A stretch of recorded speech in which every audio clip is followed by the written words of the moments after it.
My dear students, today in this session I am going to discuss laws of crystallography. In the previous class we understood unit cells, Bravais lattices, crystal lattice and symmetry elements in a cubic crystal. Before going to understand laws of crystallography, you must know the meaning and scope of this crystallography.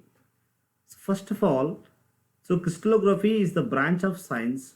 So it mainly deals with geometry, structure, and properties of a crystal and crystalline bodies. So this is called as crystallography. So the crystallography play a vital role in the field of material science as well as in the field of medicine. So the knowledge of crystal structure, it is useful to understand the electric band structure and semiconducting properties and in nanoscience and in studying optical properties.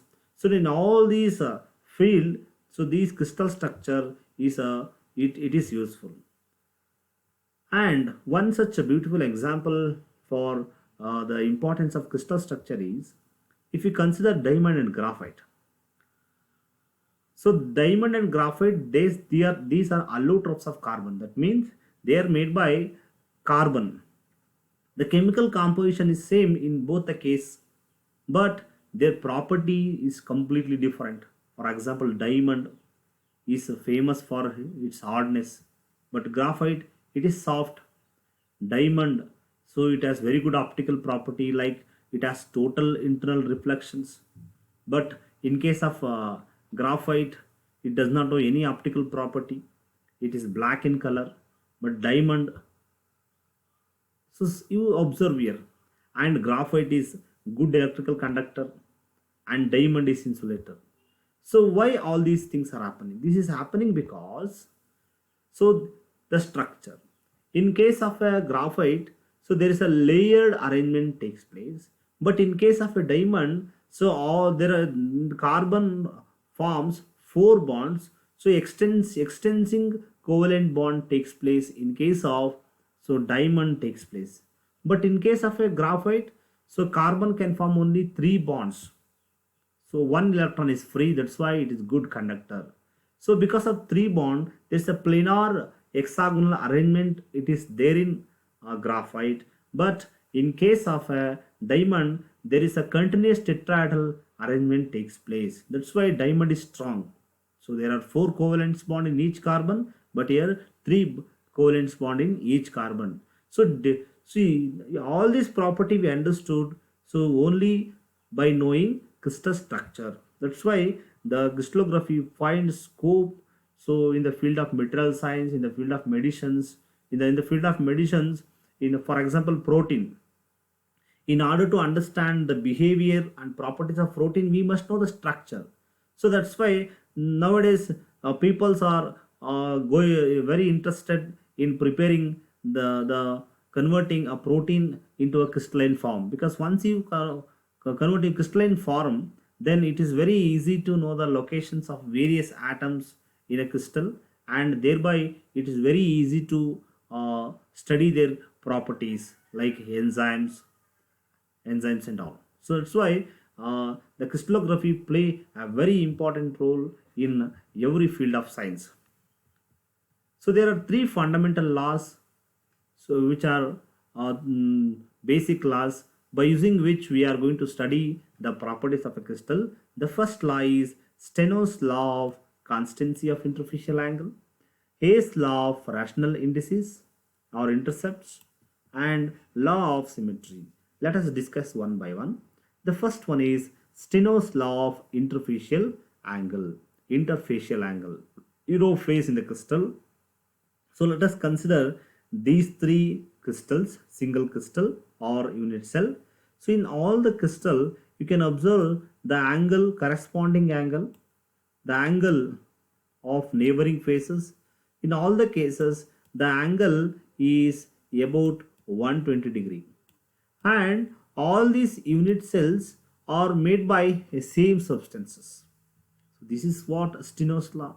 So the Stinos law states that so under the same physical conditions, the interfacial angle between the corresponding faces of various crystals of same substance. So this term is very important.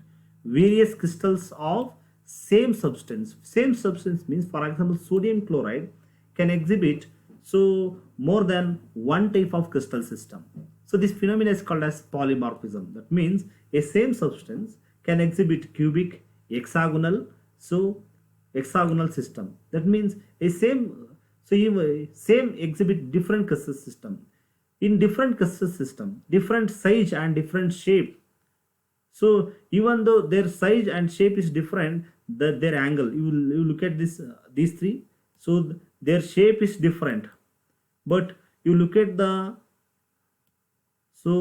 angle, corresponding angle in a face, corresponding faces. So the angle is constant. So this is called as Stinos Law of interfacial angle. And to measure this interfacial angle, so we are going to use contact goniometer is a device to measure this interfacial angle. So this law is very simple. It states that under the same physical condition, the angle between the corresponding faces, so all faces on various crystals of same substance. Various crystal system means polymorphism. Same substance, so is constant and independent from the size and shape of the substance. So this is called as Stinos Law of constancy of interfacial angle. Next one is Hauy's law of rational intercepts or Weiss indices. So what is this?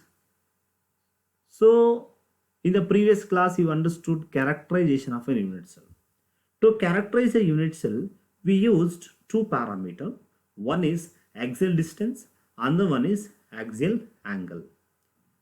So axial distance means what? So it is the distance along x, y. It's the axial distance along the x, y, z axis. That means if you consider, so for example, this is z axis, this is x, so this is y, this is x, and this is z. Suppose the constituent particle situated here. So this is around 2 picometer. So 2 picometer, 3 picometer. So they are present at 2, 3, 3. So there is some ratio.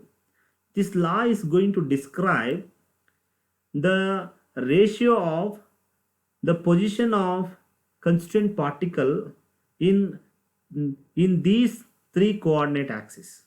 So why this is needed? Because in order to describe the crystallographic substance or the properties of a crystalline solid, so the knowledge of the various crystalline plane and the location of various crystalline plane and the distance in which the constituent particle it is situated along three different directions, it is very important.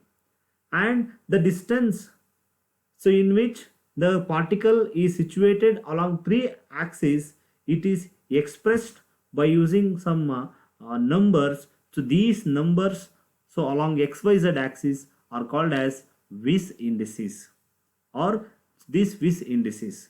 Got it? So here 2, 3, 3 are called as Weiss indices.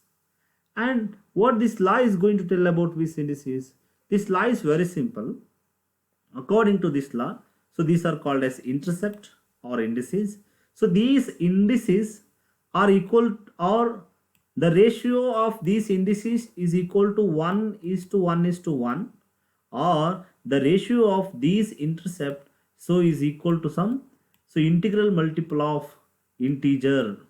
So that means the intercept in a three coordinate axis, in three plane along three crystallography axis, either equal to unit intercept, that means 1:1:1, or some integral multiple of them. That means here he try to explain the ratio of the distance along x, y, z direction. According to this law, the ratio of the intercept along three Cartesian coordinate axis in a crystal are equal to unit intercept, that means so they are present at equal distance from the origin, from this center, or so the ratio is some integral multiple, that means so as I said it is 2 3 3 like that. So this is called as, so that means the ratio of the distance along three Cartesian coordinate axes is not a fraction. The ratio is always some integer. This is what this law says. The ratio is either unit intercept or some integral multiple of them. So it never be a fraction. So it never be a fraction. So this is called as A's law of intercept.